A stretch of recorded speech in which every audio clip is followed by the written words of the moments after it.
So I'm going to be comparing the Ender 3 version 2 to my P1S Bambula. It's a bit messy down here because this is an older printer. This is the first printer I got, and it worked very well from the beginning, and but since I haven't been using it much, it does not work as well. But I'll be comparing this to this. This printer, I've had it for about a month, and well, works pretty well. So time to start comparisons. Starting with the Ender, this thing costed $300 and came here within about a week. But major downside, I had to build the frame here, put this together. So this took about like 3 or 4 hours to build because this is the first printer I've ever had, and I was very, very confused on what was going on. My first print is right over here. And on this, you can see a bit of stringing, and it doesn't look the greatest. So quality is okay, but getting it and setting it up was a challenge. But with the P1S, it costed about $1,200, I believe, and so it took me a while to work for this one, and you know, it prints very well, and it came here within 3 or 4 days. I did not have to put anything together, except I had to attach the AMS, which seriously, I got this running within the first 15 minutes that I seen the box inside. So now on to quality. So this is a benchy that I did with the Ender. It's a bit stringy. You can tell, not sure if you can tell on camera, but it's a bit rough, and I had to trim away a bunch of strings from in here, and I mean, it turned out decent. You know, if you have an Ender or a P1S and you're like, mine is not like this at all, it might be because I have done different maintenance. Like, I have had a hard time figuring out what a problem could be with some of the prints, and it's a lot harder to understand because you have to look online, figure out what's wrong with it. But I don't know. It's okay. It's not bad. But on the other hand, this is a bullet that I designed, and it turned out really well. Like, there isn't any stringing on this.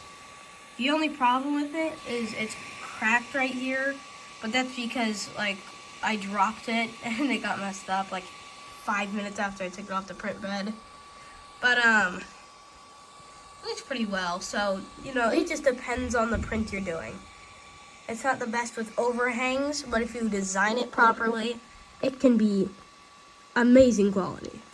So these are 2 benchies that I printed a while ago with this. I did not trim or clip these whatsoever, and they are clean as heck. And it's a lot smoother of a print, and like I have done many prints with this, and most of them have come out very smoothly. I'm not saying that this thing does not make mistakes.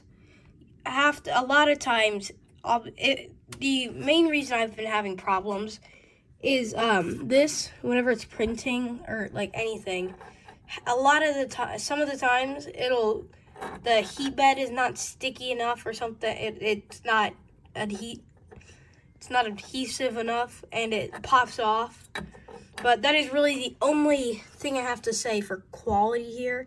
It's astounding, except for whenever it slides off. Then that's like what happened with the man in my first video. And but overall, this is a very nice quality printer, and I believe it is worth the extra money spent so far. So for time, this, the Ender, this benchy right here, because this is a commonly used print, and it's a good bench line. But this took 4.5 hours to make this. Not the best quality. It does take a while to print something like this. I believe this messed up. And it still took like, I think an hour, 2 maybe. I forget how this took to start. But it does take a little while. And sometimes it does not give you the quality you want. Like, this is an axolotl that I printed. And you're probably thinking, oh yeah, it's kind of messy, but it's okay. I mean, it lost the tail, but you know, it's okay. Well, you're wrong, because I think these are 2, yep. But this took 8 hours. It did not print all that well. And yeah, it took a while. And for the life of me, I could not get this thing to print articulated things nicely. I don't know, if yours can, that's great. I could not figure it out. But well, I tried. But this thing does take a while. Like, I don't remember how long this takes, but I think it's like 5 hours or something. And yeah, it's kind of crazy. I just about passed out whenever I heard that for only $1,000 I could get something, and it could print this quality of a benchy in 17 minutes. It was insane to me how fast this thing could be. It just blew my mind. Like, this is a bigger axolotl that I did. It just about twice the size of the axolotl from the Ender. This didn't take 8 hours. This takes 3. And this is on normal speed. It came up to 166% speed, and it goes a lot faster for things. So it is insane how fast and high quality this is. And I just about went insane whenever I heard how good this thing could be. And the flexible heat bed right here is a major upgrade from the glass one that I had to use for the Ender. It could take me at least like 10 minutes to get a print off. And I had to prep it in all these weird ways, but this one, just to get it to readhese or get a bit stickier or something, a bit more, I either use a bit spray or 2 of isopropyl alcohol, or whenever it's really not working, you run it under some warm water and use some dish soap, and then just wash it all off. Then spray some isopropyl alcohol on it, and you're good to go. Now, with repairs, this thing, I'd have to look for probably an hour or 2 before I could finally find a good answer for this. And it usually took a while for me, but sometimes it has really weird fixes. Like I started for a while, for about 3 months probably, this thing would not work. Like, it would move the head like this, and then just stop right here, and it wouldn't work for months. I unplugged it, plugged it in another place, and it worked fine. It worked great for at least like 7 months or so. And since I got the P1S, I have not been using this as much and repairing it as much as I should. But so it doesn't work as well anymore. But from time to time, it could have amazing quality, like some really good quality. But yeah, it is hard to repair whenever something goes wrong, because it takes a while to figure it out. It doesn't give you an error code or anything, so it is hard to figure out. one time, like, it doesn't catch errors either. One time it was in the middle of a huge print that I was doing. It had taken at least like 9 or 10 hours or so, I think. And the print stopped about here, or right about here actually. And the nozzle was just like here, swirling around. It had run out of filament, but it didn't catch it. You know, it doesn't have any of that fancy stuff. It's a $300 cheaper printer, so that print got messed up. So I was pretty sad about that. So always make sure these are filled up with filament or you start a big print. About the P1S, it's a completely different story with problems. If you have the Bamboo Handy app, you literally don't need to look up anything, because if the filament is a bit too tight, it'll warn you and stop the print. If there's a little lump because of leftover filament, it'll tell you.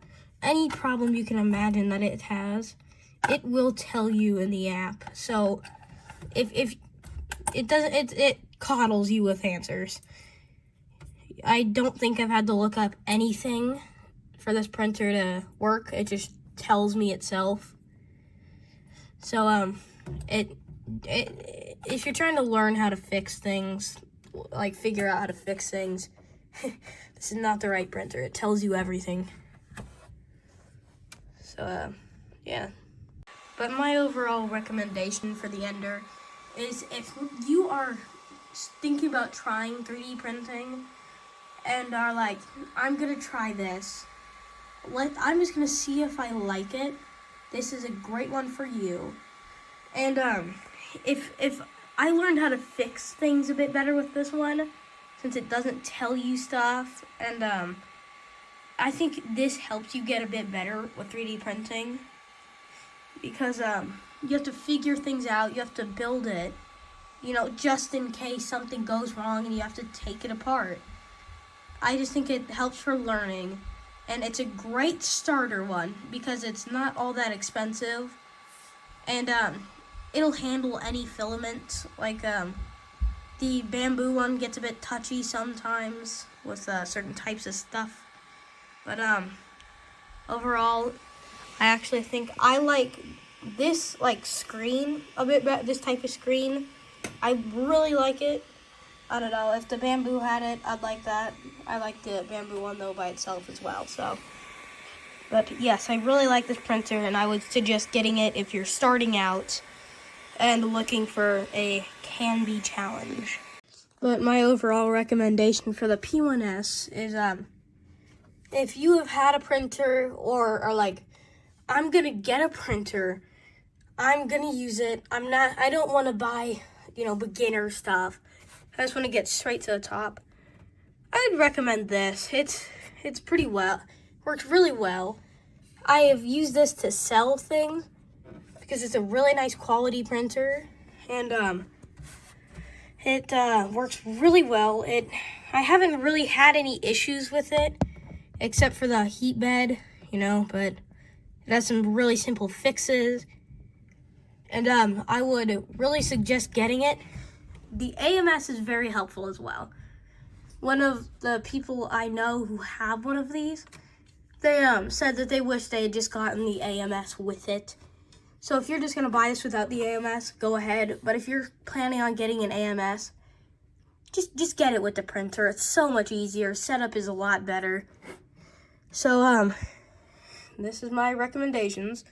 If your printer or stuff is different, I don't know, this is just my experiences. If your opinion isn't the same, that's okay. I'm just trying to help people out a bit, finding a good printer. And well, that's all for now.